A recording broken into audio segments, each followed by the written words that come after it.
सर्वभूतेषु स्मृतिरूपेण संस्थिता नमस्तस्यै नमस्तस्यै नमस्तस्यै नमो नमः स्वाहा।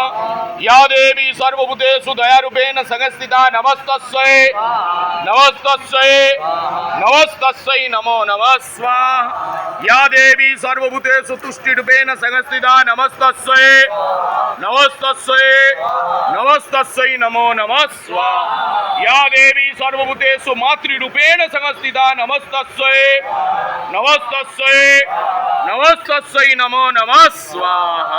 या देवी सर्वभूतेषु भ्रान्तिरूपेण संस्थिता नमस्तस्यै नमस्तस्यै नमस्तस्यै नमो नमः स्वाहा।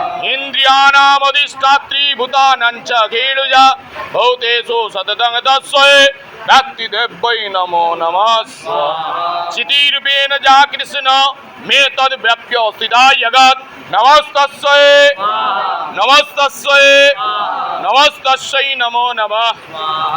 तुतासुरै पूर्वमिष्ट संशय तथा सुरेन्द्रेण दिनेषु सेविता करतो सान शुभ हेतुरेश्वरे शुभानि भद्रान्न विहन्तु चापदा स्वाहा।